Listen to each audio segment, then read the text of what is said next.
guys, how you doing? Welcome to the podcast. Thanks for joining us. Thanks for listening in. This is a podcast where we talk about success, happiness, full potential. We come to you at a time out of New York City when New York, our state, New York, is the has the highest number of cases in the US.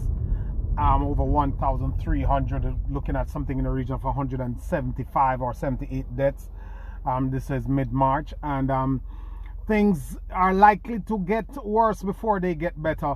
There's a lot of different angles coming out. There's a shelter in place line being pushed by the mayor, and the governor is having none of that. We see places like San Francisco, who I think doing some city in San Francisco having somewhere in the region of 7 million people on the shelter in place, meaning nobody can go out except they are for important stuff, and they could be stopped and asked, what is it that you're going to do? You're supposed to be going for grocery, medical supplies, and if you work at I guess essential services also. So everybody's home hunkered down because they want to stop the spread of this thing, the coronavirus, the COVID-19, or whatever the pronunciation is. It is serious. I don't think as many people is taking it seriously, and there are so many comments and concerns about what will happen, how this will go, how this will play out. But I'll tell you, the first thing is, it is everybody's problem. And if you surface think it, like how many people surface think everything else in life, if you surface think it, you are likely to end up into more problems, causing more problems, spreading the disease, and ricocheting that in the entire economy. So while you are going to your job and you don't want to take the necessary precaution, then you're spreading it, and 50 other people doing what you're doing could cause you to lose your job, because there is such rampant of cases that we see the mayor closing down restaurants, hairdressers, bars, small businesses, because big businesses usually find a way to elevate themselves, to leverage themselves.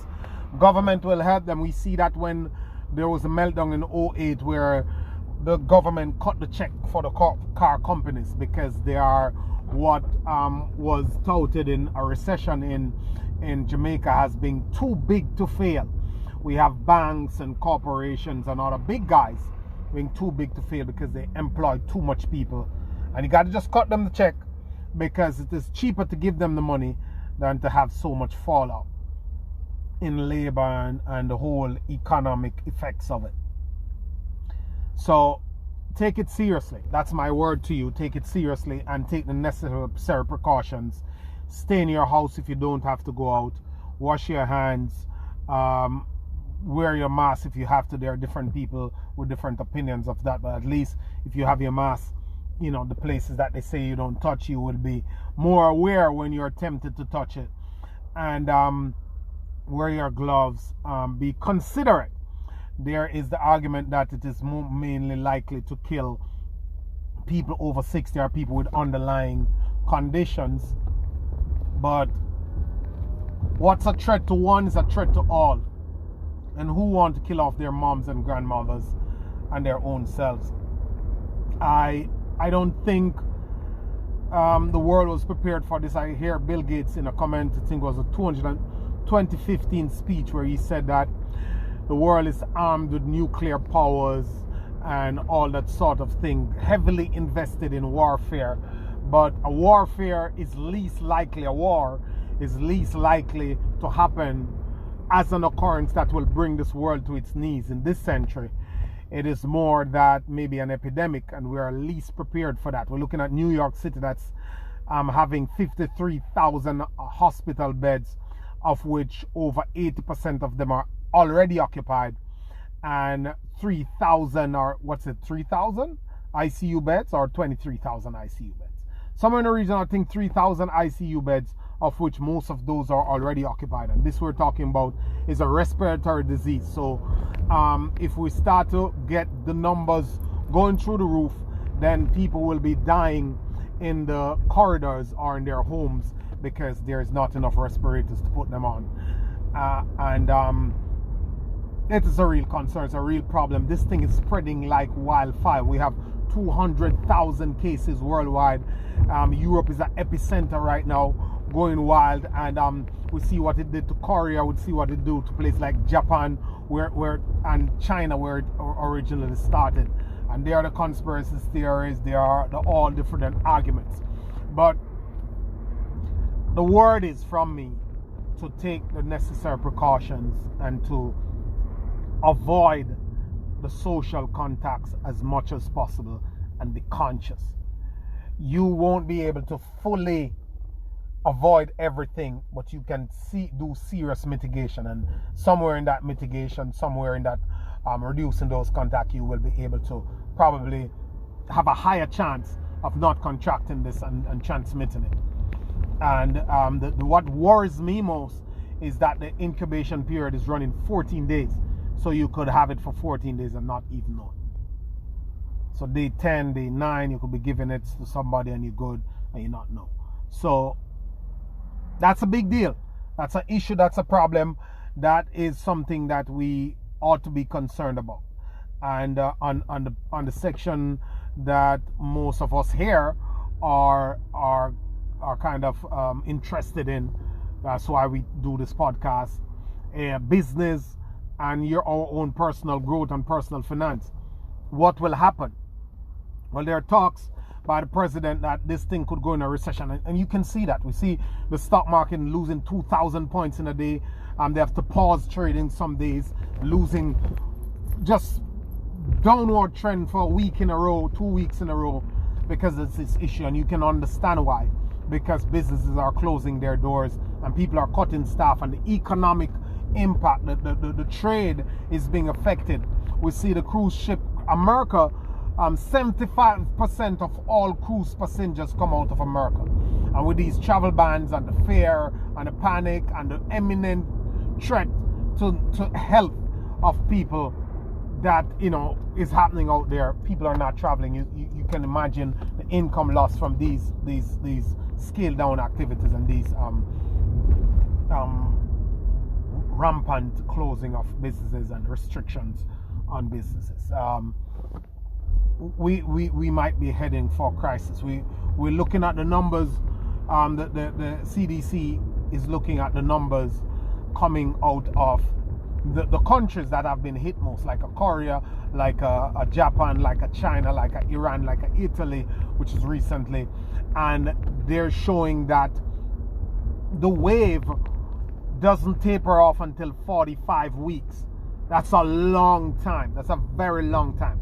45 weeks is about 10 months. 4 to 45 is what, 10 months. That's a long time. And not to get rid of it per se, but to flatten the curve, the growth curve. So people will still be contracting, but they want to get it to a point.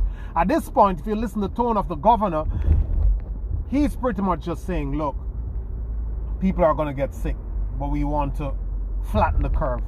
Pretty much we want to be able to manage the level of people who come into the facility. And, that's it for him.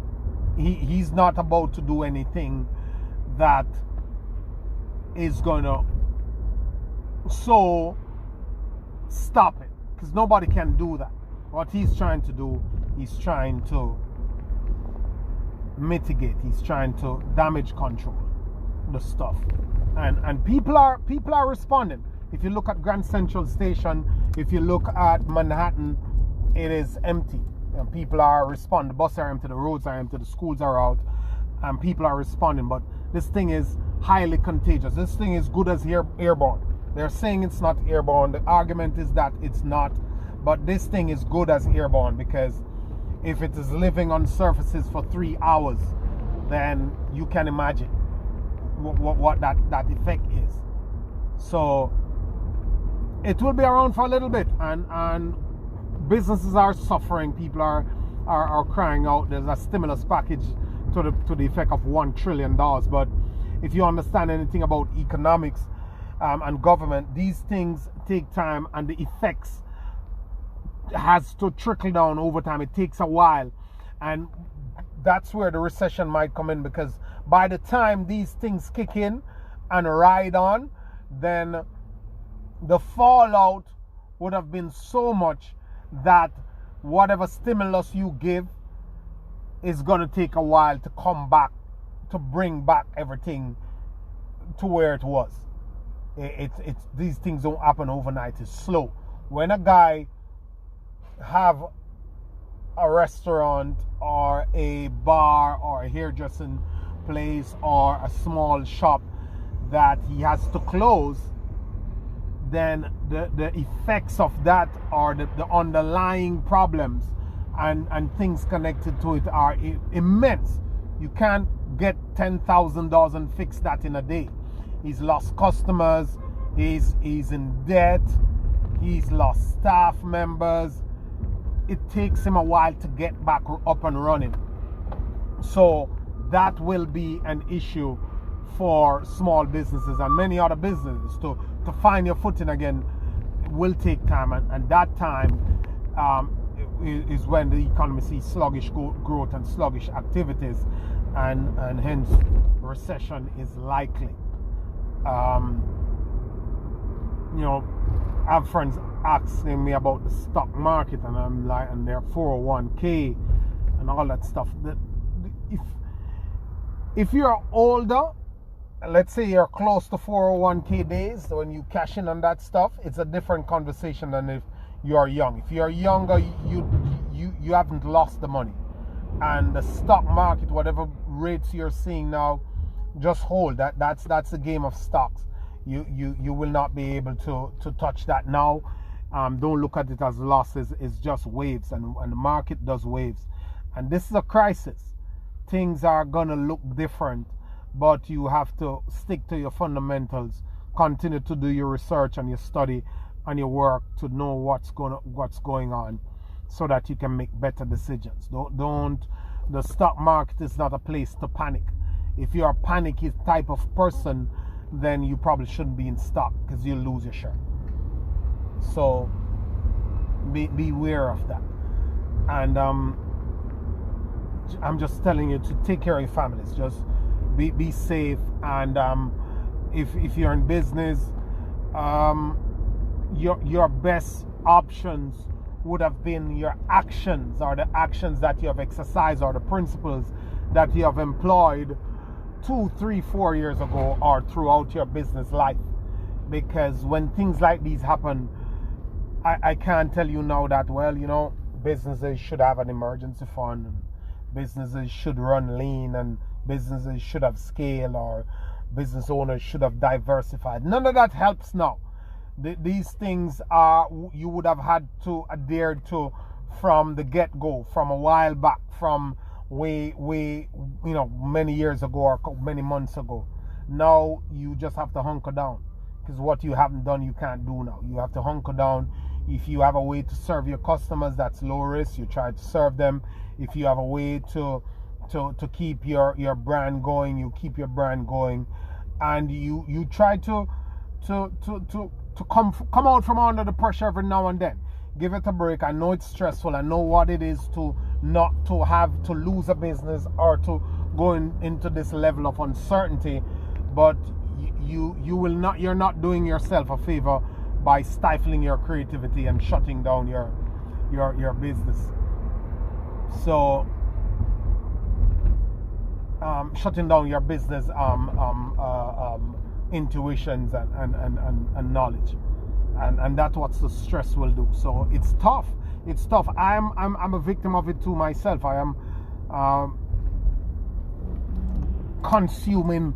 over consuming this news, because I'm fearful. I am concerned. I'm looking at what the next 6 months will look like, and it's a real concern. It's easy to say don't panic, but I would rather say to you, lighten the load ever so often, and so you can be clear to think, so that you don't miss opportunities, so that you don't miss good judgment, so that you don't miss the point or the next step or the next action that you should take. So you need to come from under the weight every now and then, do something that eases your mind, and continue to focus on what you're doing, and to do just a little of it. Take the time, if you're closed down and you're at home, to put your paperwork in order, put your stuff well, to organize your business, to think about ideas, but plan for your business to bounce back. Don't plan for your business to fail. Don't listen to media that suggests that your business is not going to come back and this whole thing is going to end up in a shitstorm. Don't do that. Plan for your business, plan for things to come back to normal, and start to make plans of how you can have less negative effects next time around. What you're doing wrong, take a look at, what are some of the things you could do, and kind of sit in your vulnerability and realize that, hey man, I'm really vulnerable here. In the blink of an eye, things could just go really totally south, and that's not a good feeling. That's I've had that feeling a couple of my times in my life and my business career, and it's been tough. It's a tough thing. At one point in time, I almost went into depression, because it's not easy to handle, but we grow through what we go through. We grow through what we go through. We grow through what we go through, and it will just make us stronger if we take the lessons. It will make us bitter if we complain and make excuses. It makes us better if we take the lessons, learn from them, apply what we learn, and decide that we are capable of coming back. So you just decide that you will get up, you will get back up, however long this thing lasts, however tough it is, whatever needs to happen, you will just get back up and go out, keep going after your dreams, keep making the steps and the strides that you are to make your life better. And don't give up. Don't ever give up. Don't ever lose hope. Don't ever think that you cannot achieve something, or you cannot overcome. Believe in that, and continue to press on. I will continue to do my podcast. I mean, I hope I can be of some comfort in these sad times and these times of uncertainties. But I implore you that this happened in the 1918s with the measles. This has happened a couple of times in history, whether it be a war or epidemic, and the world has actually become better than it was before these things happened. So we are resilient enough. Just try to stay alive, try to stay healthy, and we can do this. Whatever I can do to help, please reach out. Take care of yourself and your families. I'll hear you. I'll see you on the next podcast. Thanks so much, guys. Take care.